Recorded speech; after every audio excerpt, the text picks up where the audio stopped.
All right, I'd like to go ahead and open up the public hearing for Tuesday, August 19th, 2025, and I'll turn it over to Megan Wilder. Good evening. In relation to our property tax rate for the City of Warrenton, I would like to make part of the public record the municipal code by reference in the public hearing notice that was published in the Warren County Record on August 7th, 2025. Revised property valuations for 2025 received from the county clerk reflect an increase of $5,211,597 for new construction, an increase of $22,212,608 in real estate valuations, and an increase of $2,375,062 in personal property tax valuations. The proposed tax rates based on the revised property valuations are 0.2686 per 100 valuation for general revenue, 0.1591 per 100 valuation for Parks and Rec, with a total tax rate of 0.4277 per 100 valuation. The proposed rates will result in approximately $698,922 in revenue. General fund being $438,974 of that, and the park fund $260,018. The total budgeted revenues for the year are $669,548. This will result in an additional $29,444 of revenue above budget.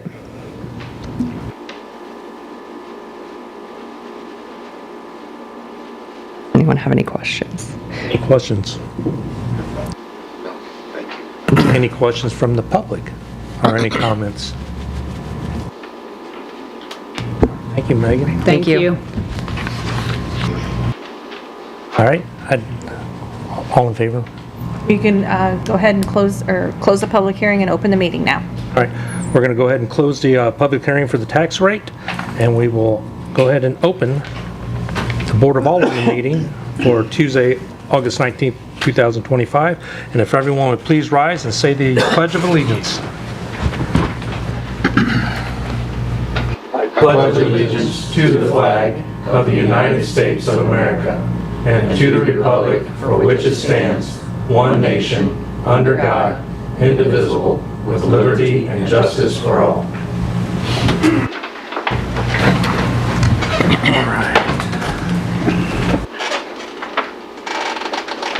Consent agenda.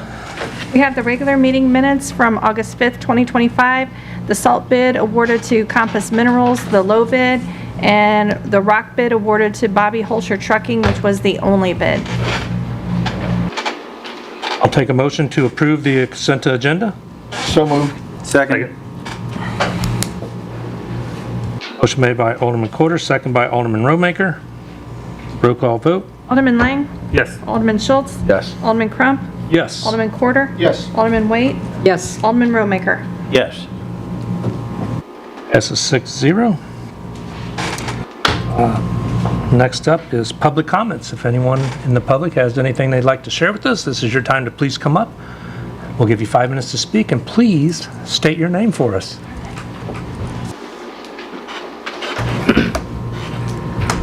Good evening, everyone. My name is Michael Schlenther, and I live on Timber Drive in the southwest corner of town. I want to start by saying I appreciate the work that you've put in reviewing and updating our codes. I know this has not been an easy process. After the planning and zoning meeting last week, my family and I were asked why we didn't comment on the residential zoning updates, and honestly, we didn't know what the changes were at the time. The information wasn't available online beforehand, and we only got a copy of the proposed changes from city staff after that meeting.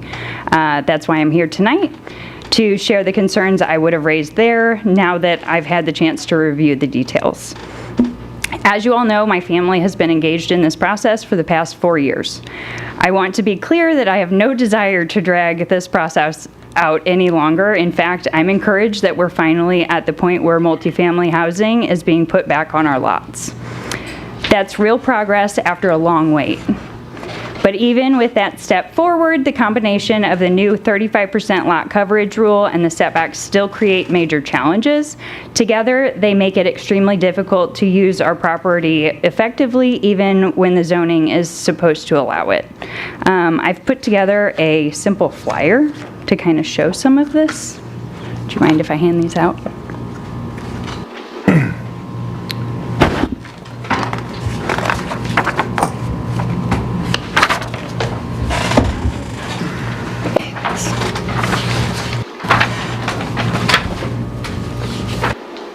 If you will take a look, you'll see diagrams that show the real effect of the 35% coverage rule and the lot width requirements on actual lots.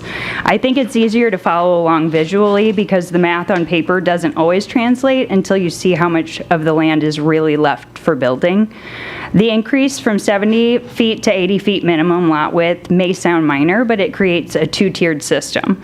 Single-family detached can be built on a 70-foot lot with a 10,000 square foot minimum. Single-family attached, so duplexes, triplexes, fourplexes, or villas require a 80-foot or an 80-foot lot with 5,000 square feet per unit.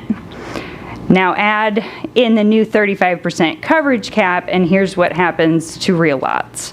On a 70 by roughly 143 or a 10,000 square foot lot, setbacks leave about 4,920 square feet usable, but the 35% cap reduces that to 3,500 square feet buildable.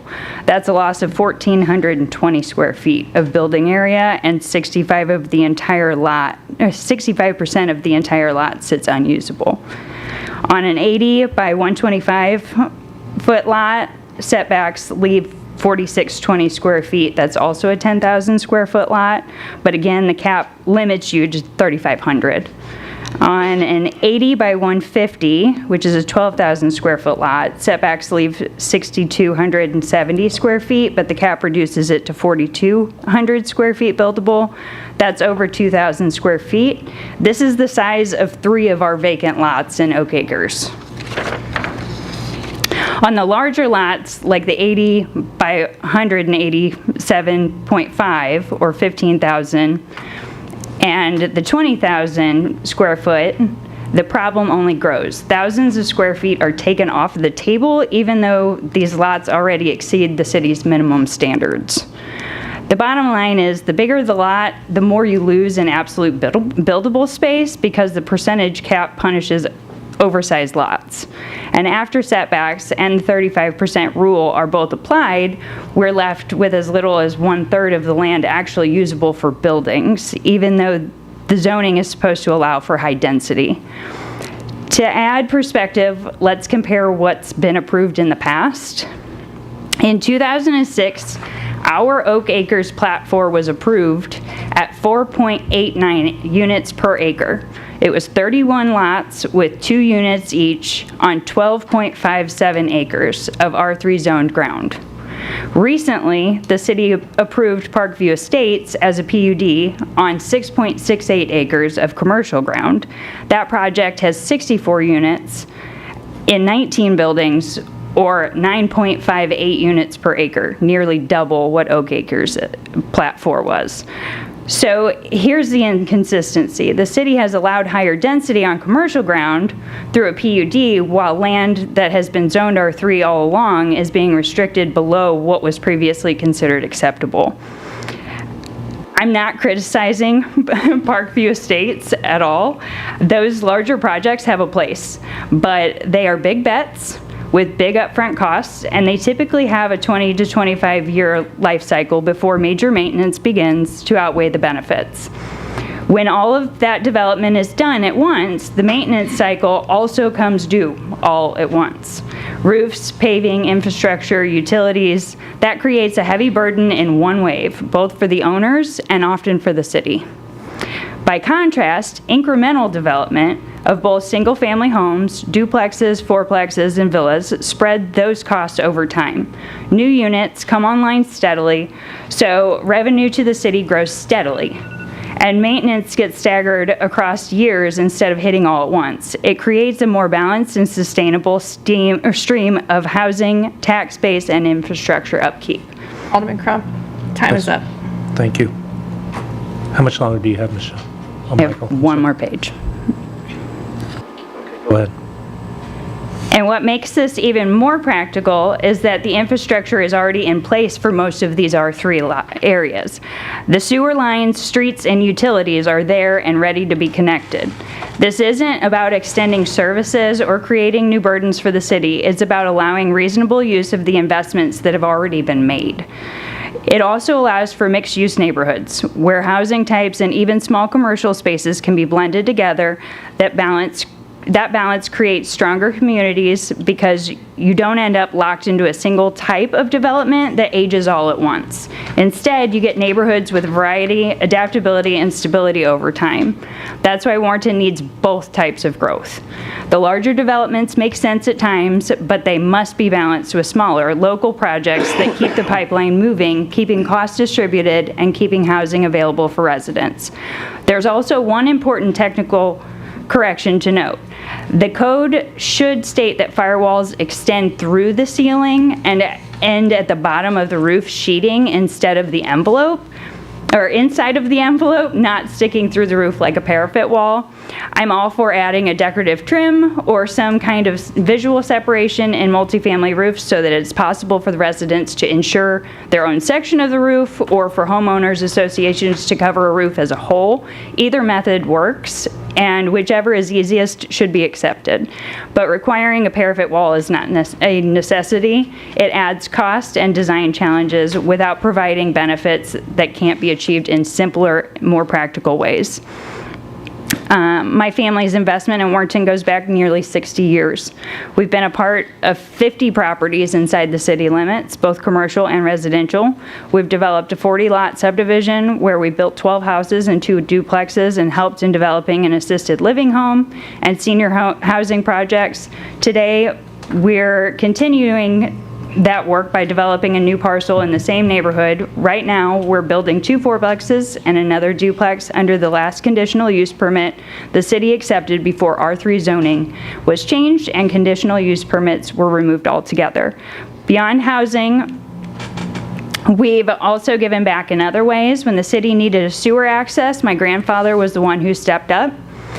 He gave the city a quarter-mile sewer easement when other landowners refused.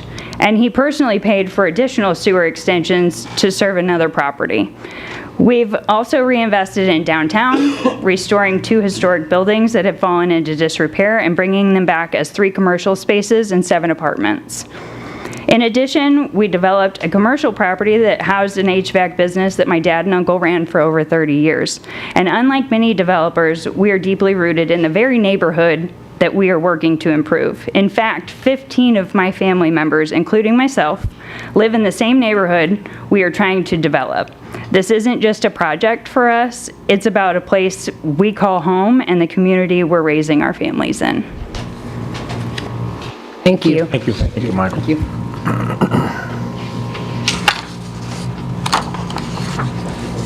All right. Anyone else from the public have anything? Please come up, state your name, please.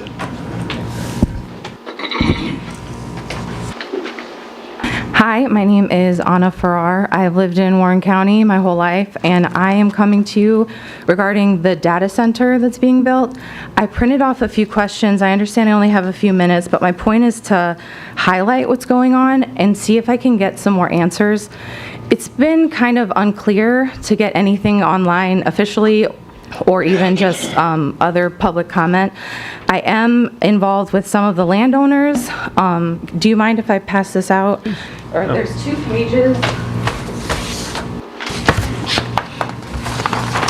Like I said, I've been listening to public comment just on social media and what I can find. I know the Record did do a small article on it, but what I can get is mostly just the little information that the landowners can get.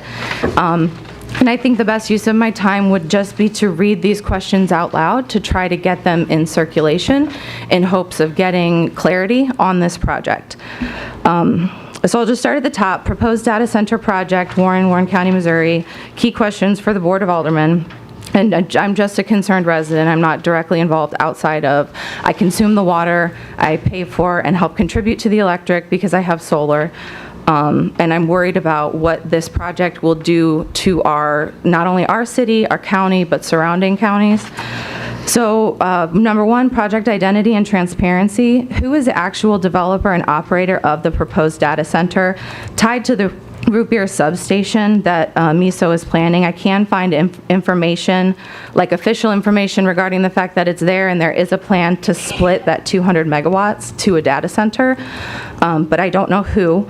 What are the exact parcels and acreages under contract? Has the city county approved zoning changes, site plans, or development agreements for this project? If so, when and where can residents see those documents? Second area of concern would be energy and cost to residents. What are the projected power demands of the facility? Has Ameren confirmed whether the data center will fully fund its own substation line upgrades, or will the cost be passed on to other ratepayers? Will the city require separate rate classes for large data centers, such as other states have done, to protect residents from higher electric bills? If special contracts and discounts are being offered, how will lost revenue be made up, and how will we be made aware of that? I'm sorry, that should have been added. My third, and honestly my biggest area of concern just right off the bat, is the water and environmental impact. So how much water use, daily gallons, is projected for cooling? What is the cooling method, and how will the city ensure water supply is not compromised for residents? How many backup generators are planned? What type and what kind of noise and air quality safeguards will we put in place for the community? The fourth area of concern would be traffic and construction impacts. What is the start date for construction? I found directly from Evolve to the landowners that they're going to start building at least the lines going to the facility next month. So I haven't been able to find anything from you guys or anything officially stating that they have approval to do that, or what kind of grounds they worked that out, if it's just piggybacking off of Root Beer Substation or how that works. But I do feel like we need more clarity on that. Which haul route and roads will be used during construction so that we know the areas to avoid, or what kind of condensation we'll have during construction and after. Who funds road repairs and expansion needed for construction, trucks, and long-term facility traffic? The fifth area of concern would be financial and community accountability. What incentives or chapter bonds, property tax, sales tax exemptions are being considered specifically for this project, to not only from city, but to the company that's building as well directly, how all three of those entities will tie together.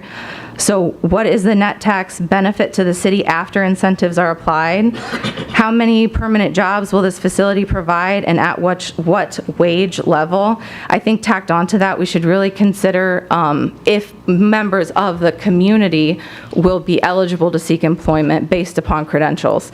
Let's face it, they're going to need maintenance, but they're also going to need IT and more high-end workers. People are going to be traveling from out of town that have that education. So that's not guaranteed Warren County jobs. It's just tax that you would get from employers having employees. I think that needs more clarification. What commitments will the developer make to hire locally? Sorry, I jumped into that last question. And then the sixth would be long-term resiliency. So will the data center make any commitments to renewable energy purposes, or is it simply drawing from our grid? What safeguards are in place if the facility later expands beyond the current projected usage? What are the plans for emergency coordination with local police, fire, and EMS? And that's it. I have at the bottom here just requested that if anybody does know any information, to put it out there, to let us know. And if we can't get it, why can't we get it, and how can we go about finding out how this affects us directly? So it was Anna, right? Yes. Thank you. We'll have staff look at this. If you could please leave them an email address, Yeah. so they could hopefully answer some of Yeah, these I'm sorry I questions did not for you. attach that. And so we can at least get you some answers here. That way you can help communicate those, and and I think also, as we move forwards, some of this stuff as it comes to light, will probably be put out there, but it's just, there's I understand that. My concern is I feel like we're a little too far in the process for people to just now be understanding or realizing what's going on. Like, I understand the root beer substation was not built specifically for this data center, but the way MISO has it in their, I guess, projected agenda would state that it's there, it's happening, and we don't know about it. So next month, they're saying they're going to break ground, and I was just hoping that since I'm kind of late to the game, I just don't know how to jump on top of it, but I appreciate that. I'm not sure everything that, the majority, if not everything that you're requesting is going on in the county. As far as I know, the city has no idea, no one has come to me, or I don't know that the administration, visited with them, but currently that's all outside of the city and it has nothing to do with the city right now. Now, So they be- may come and talk to us about business here, but currently I don't think we've had anything that we can talk about or say that we're going to do. I appreciate that, and I feel like I did get that answer relayed to me from a landowner regarding the jurisdiction of it all.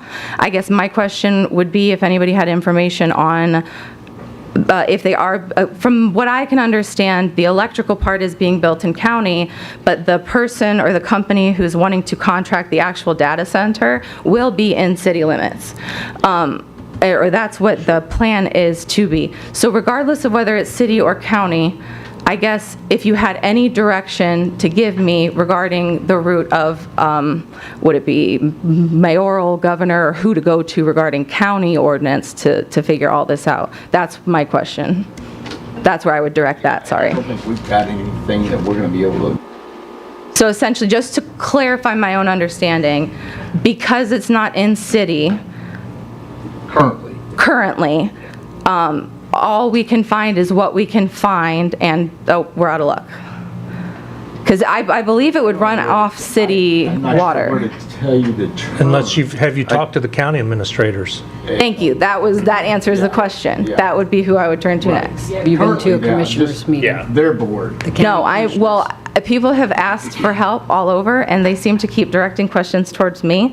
And I will be honest that I am ignorant in a lot of areas. There's a lot of blind spots that I have. But what I am willing to do is show up tonight to ask the questions on behalf of friends and family who are directly impacted.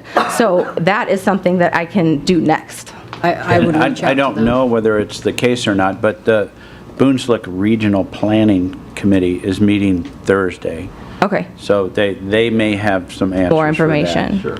Very good questions, though. Some of those answers. Thank you for helping me point it in a direction and discuss that.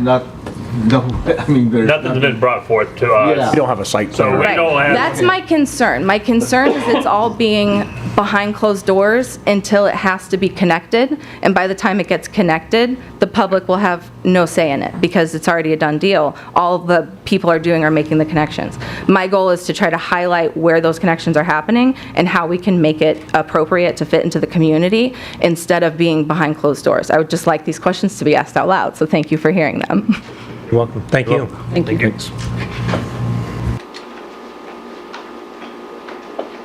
Anyone else with any public comments? Sure. Come up right to the on up podium. and state your name, please.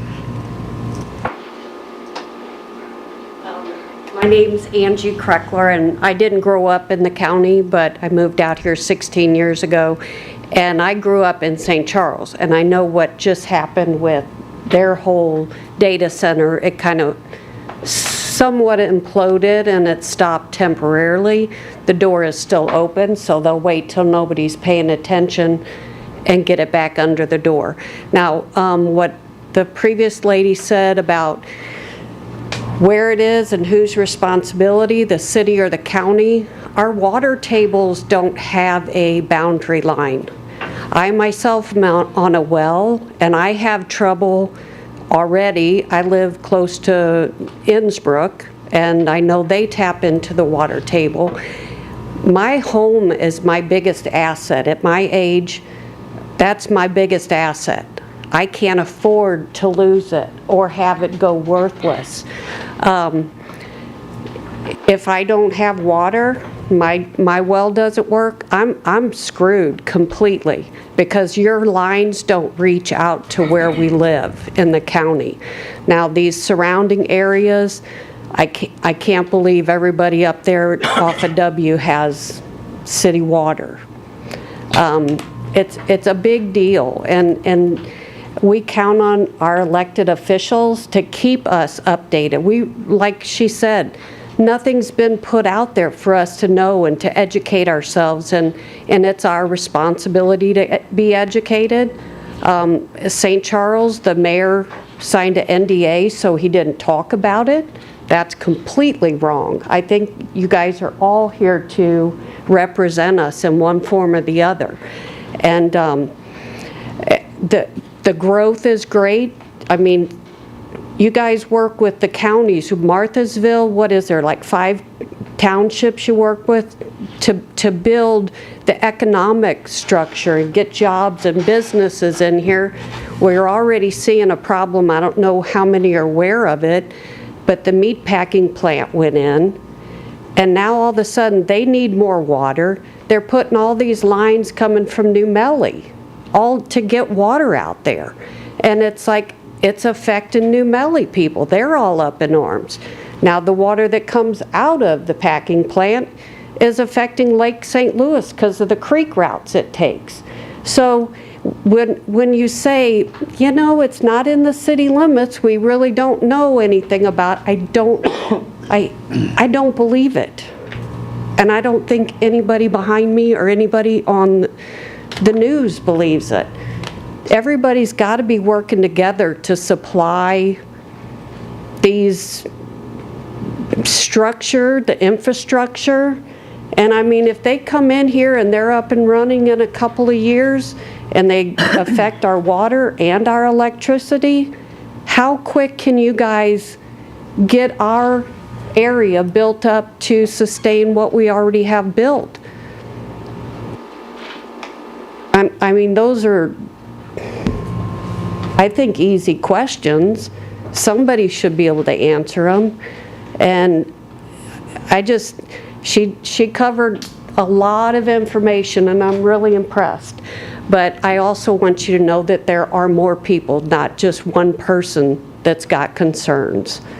And I think in the future you're going to see more people showing up to know what's going on. It's not that we don't encourage growth. Heck, 16 years ago when I moved out here, there wasn't a decent restaurant really. There was, you know, Kroger, which I loved Kroger, but that's gone now. You know, they ran them out of town to put in the big schnooks. And we got to be sustainable. So that's all I have. Thank you. Thank you.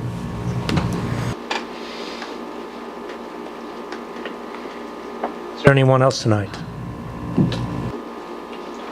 If not, we're moving on to Board of Alderman comments. So I would like to lighten the tone just a bit. I am a member of the Tribute to Veterans Memorial, which is located out by the old Denny's in Warrenton. I'm on the committee, and there the Charters of Freedom are getting ready to do a time capsule. And I was approached to come to the city last night at the tribute meeting and propose that the city provide a proclamation to insert in a time capsule that's going to be closed for 50 years. So I'm just bringing that up, that we would like to have a proclamation from the city, whatever they would like to say, to place in the time capsule to be opened in 50 years. So hopefully we can get something done to that effect. I'll turn that over to you, Brandy. It's up to you guys. If you guys are all If you good guys with are it, we wonderful. could prepare something at the next meeting. I think it would be. Yeah, we'll put something forward on view at the next meeting then. That'd be great. Clifton Wolf can open it up for Right. 50 years. Clifton, open it.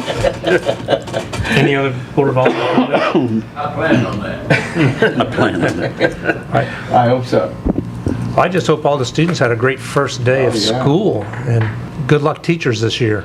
wish you the very best. So, and thank you, teachers, for all that you do, and administration. High school sports. High school football. High school football, yes.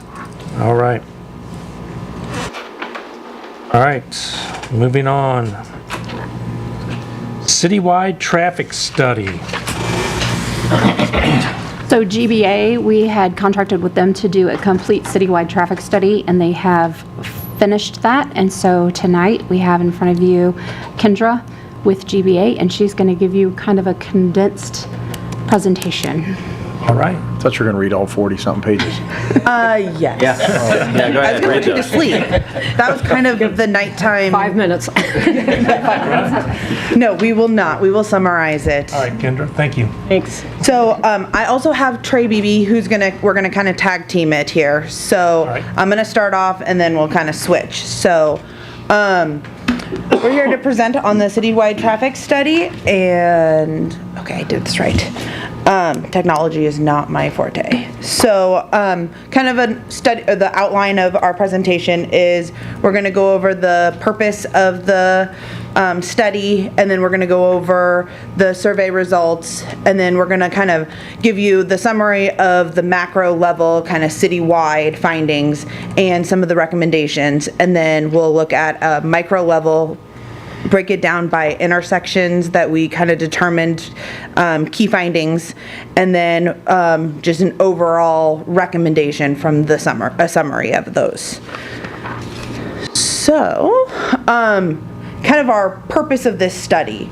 So we wanted to look at general traffic issues. We know that there's a lot of development coming into Warrenton.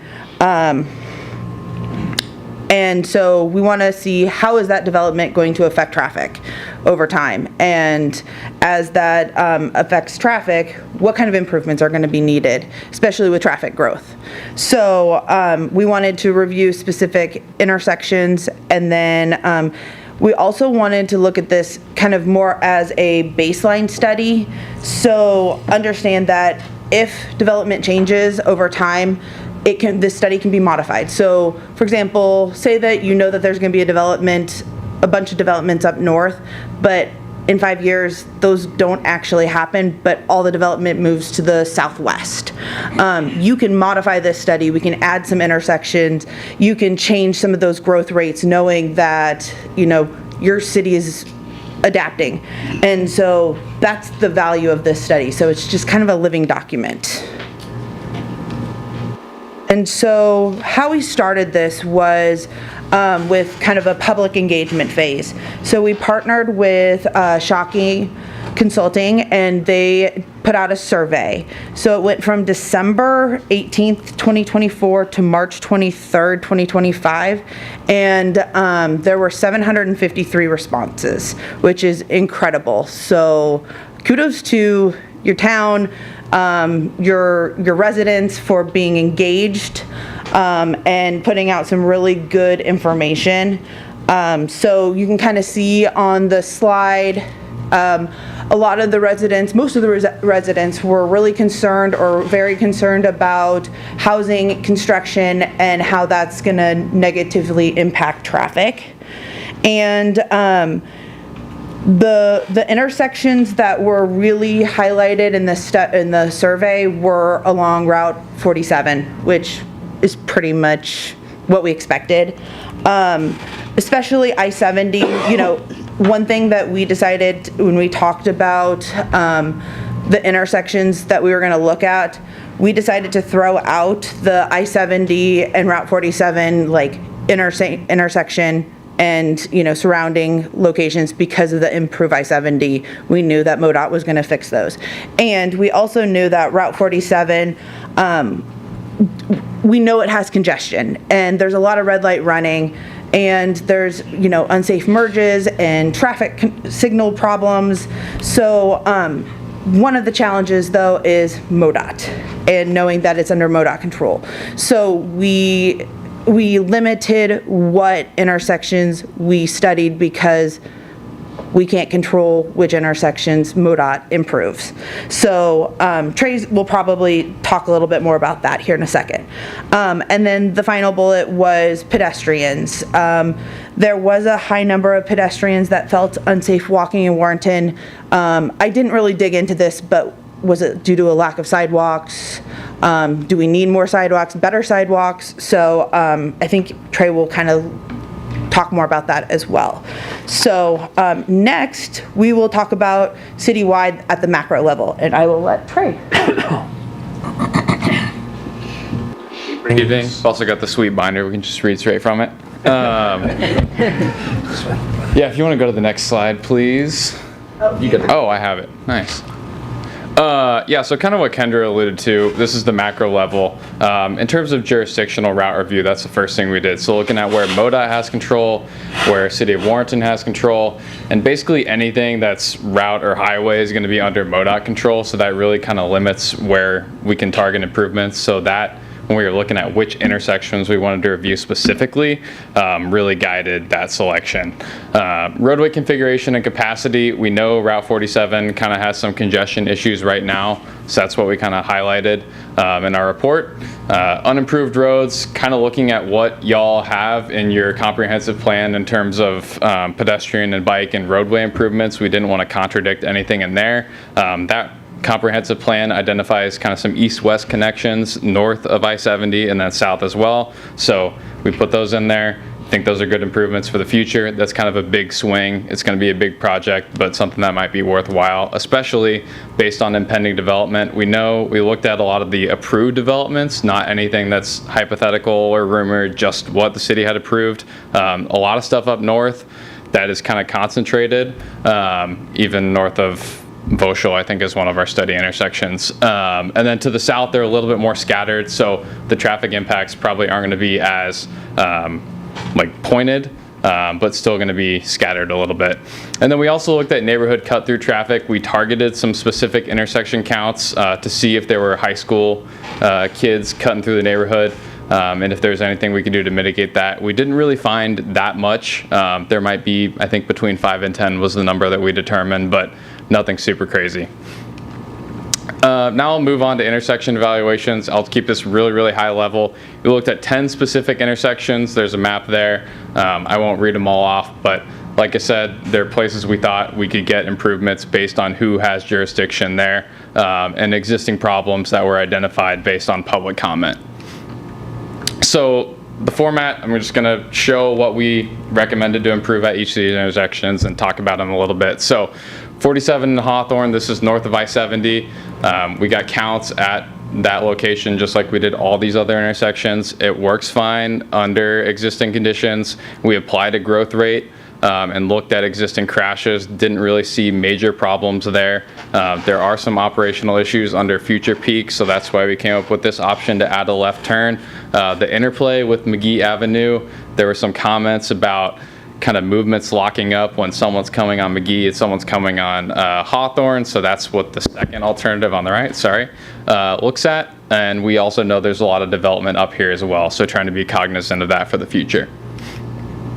AA in service, not a lot of crashes, works fine operationally. We also know there's a lot of development up in this area. Even with that expected development, we think it'll operate fine.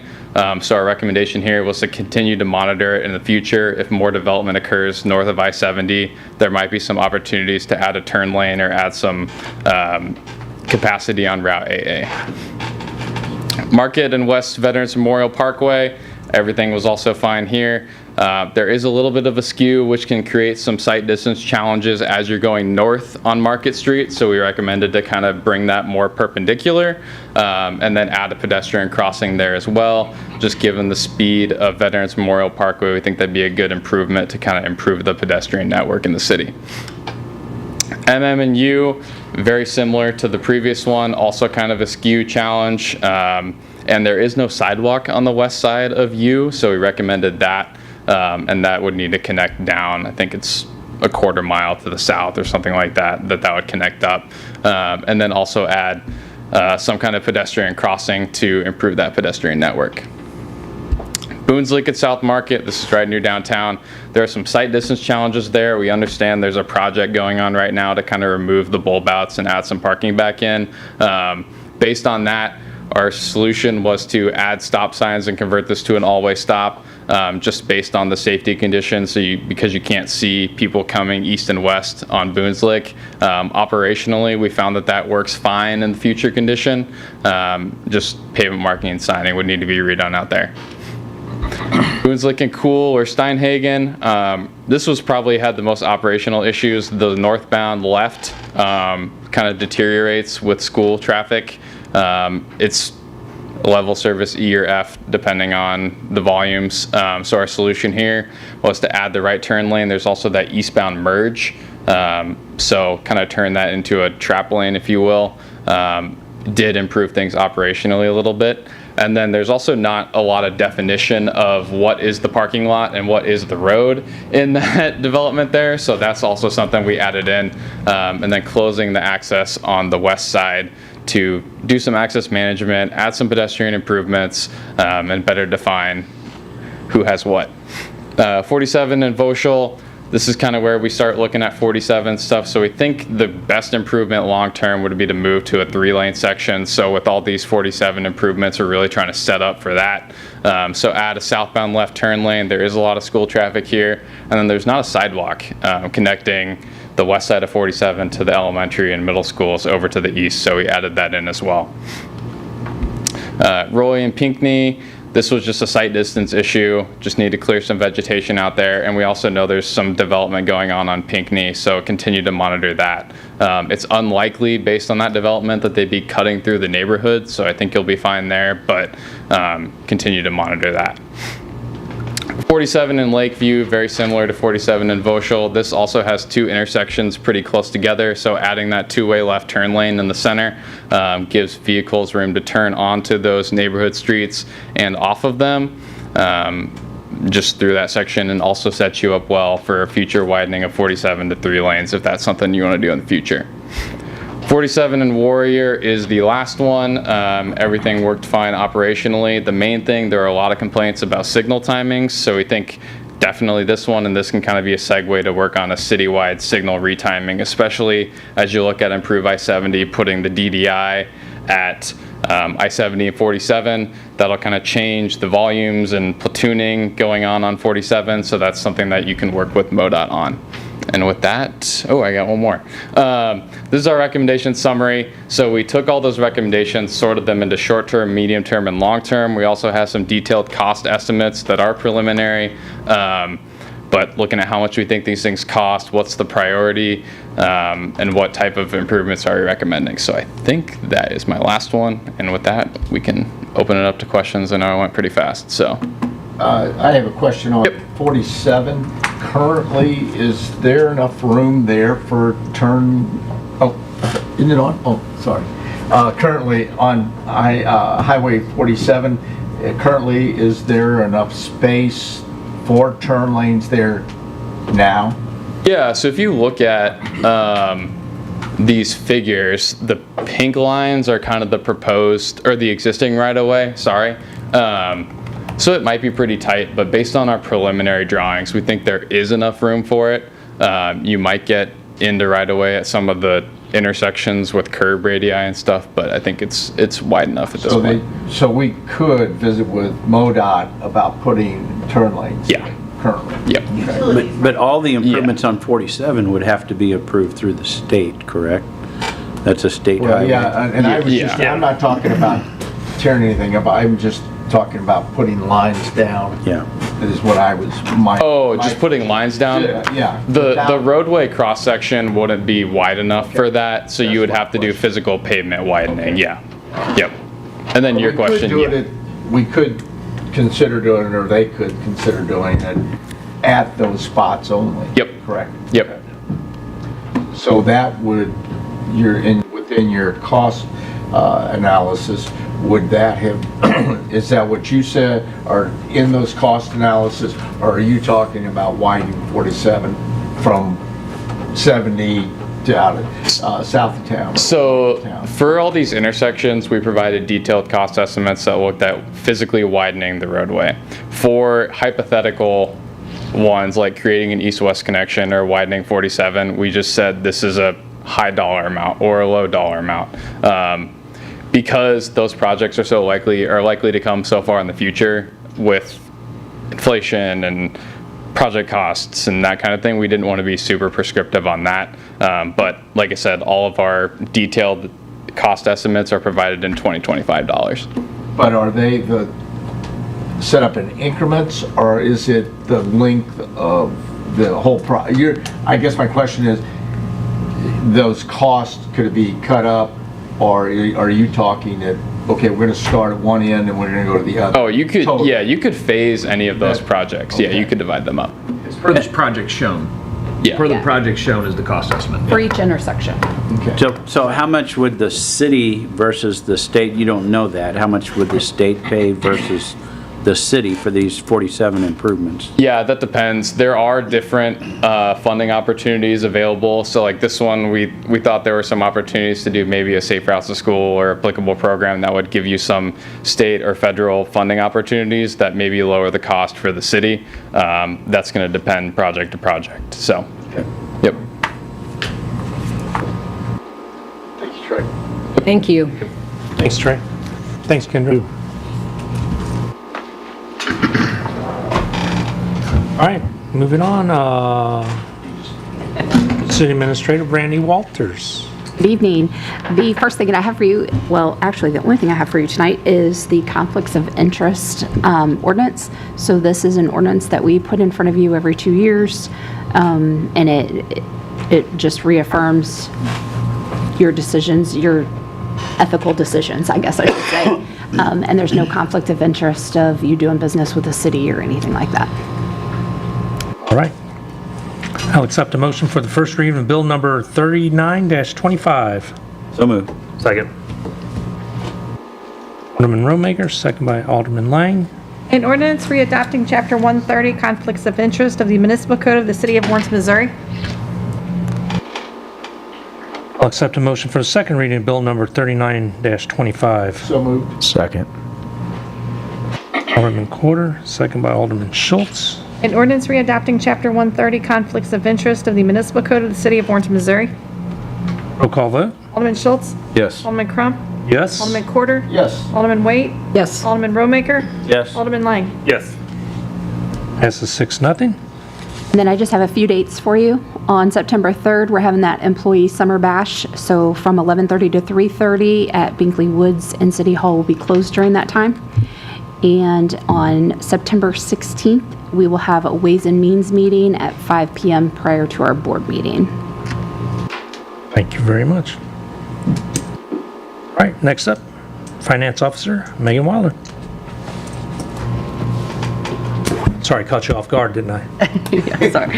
Good evening. The first thing I have for you is the bill for the tax rate change.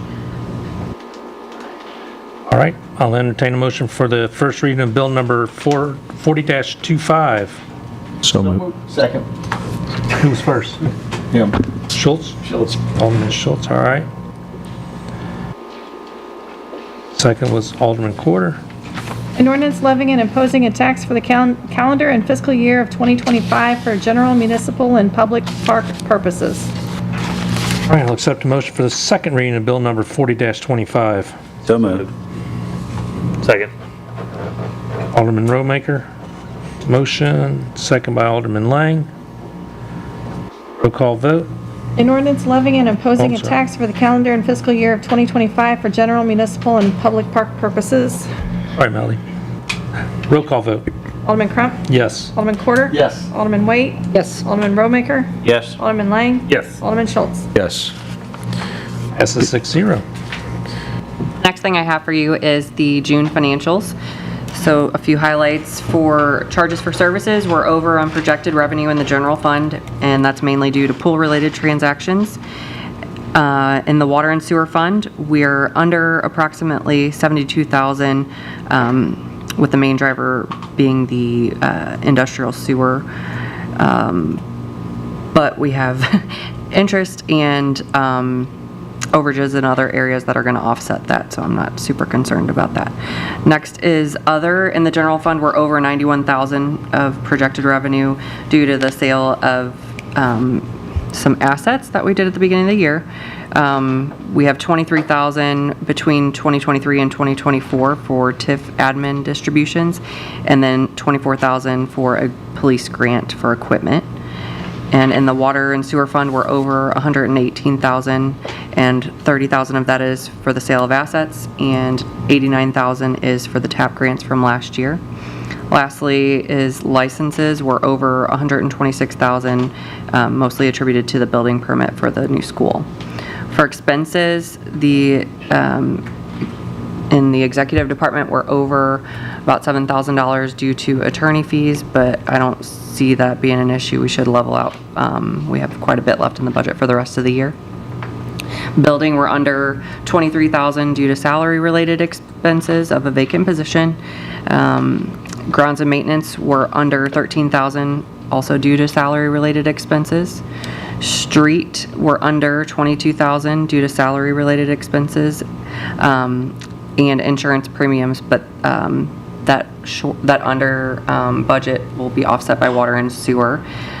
So water and sewer are actually over 24,000 for water and 14,000 for sewer, but are going to be offset by the street department. So after the financials.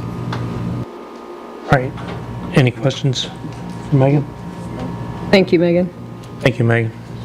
All right, next up, Director of Operations, John Struckhoff. Good evening. First item I have here tonight is the admin report.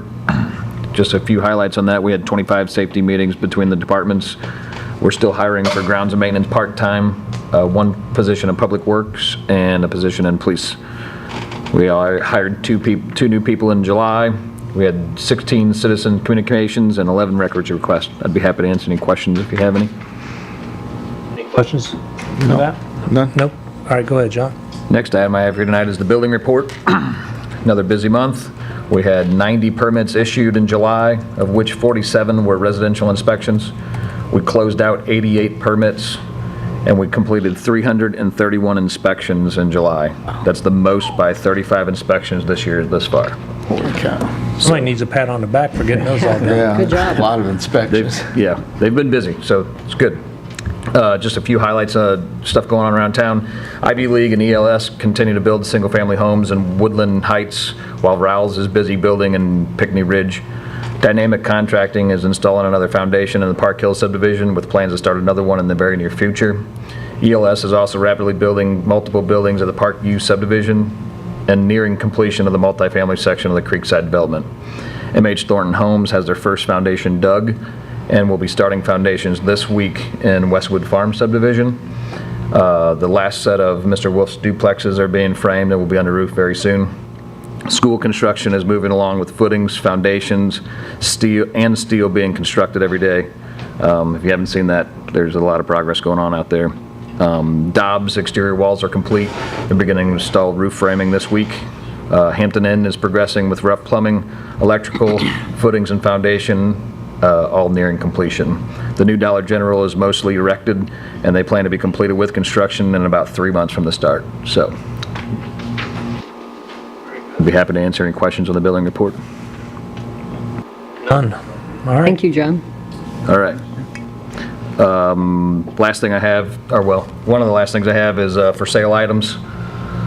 Just a list of few cars that are beyond repair, copiers, and that kind of stuff. If you have any questions, I'd be happy to answer on that. At all. I would just need a motion to approve the sale. Do they all of those run? items. Define run. How many engine hours? Depends on how big the hill is. How's that sound? How many engine hours? All right. I'll accept a motion to approve the following items to be sold. So moved. Second. Motion made by Alderman Quarter, second by Alderman Lang. Roll call vote. Alderman Quarter? Yes. Alderman Waite? Yes. Alderman Romaker? Yes. Alderman Lang? Yes. Alderman Schultz? Yes. Alderman Crump? Yes. Approve the sale passes 6-0. Thank you, John. The only other thing I got is my dates. We are almost a month away from Fall Festival, which is September 20th, featuring Jody Messina, Alex Day, and Butchwax in the Hollywoods. I have about 90 vendor spots sold already, so I'm only taking a few more, and we'll be sold out of those. And then Hometown Christmas is on December 6th at 5 o'clock. One question for you. For Fall Festival, the sidewalk work, It'll be done. it'll be done. Okay. Let me. Good to hear. It will be done, or it will be cleaned up and ready to have the event. All right. So, the I mean, construction. I looked at that, it's like, woo, they got a lot to do in a short amount of time. They do. But they are very well aware of the deadline. So that it will be ready to have the event on September 20th. All right, it's good to hear. All right, next up, Chief of Police, Larry Ellard. Good evening. The only item I have for you on the agenda is my monthly report. If there are no questions, I'd like to announce that on August 8th, we traveled to the CALIA Summer Conference in Little Rock, where we received our second accreditation. That marks 7 years now that we've been accredited. That's awesome. Congratulations. Couldn't have done it without the support of the city and all my staff, especially Nancy, our accreditation manager, so I can't say enough about that. We're very proud. Brandy was there. She was proud. It's great. Did you clap for all of us? Ed. The only other thing I have is to remind everyone to not park on Main Street, speaking of Fall Festival, on the night of the 19th. Every vehicle's moved. Yes, sir. Any questions for Chief? Nope. All right, thank you, Chief. Thank you. All right, next up, Director of Planning and Development, Tim Parks. Good evening. You have a copy of my monthly report. We had 2 new businesses open up. Yoga for You at 224 East Spoons Lick, and MK Ranch Bar and Grill at the Warrenton Shops. So that was the highlight. Do you have any questions for me? I do not. No questions.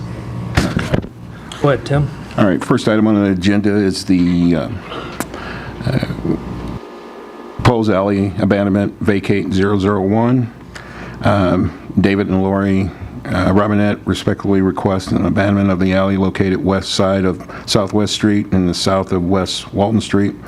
The alley in question lies directly south of 206 Walton between Lot 3 and Lot 6. Both are which owned by the applicant. Upon approval of this abandonment, the applicants intend to submit a boundary line adjustment application to consolidate lots 3 and 6.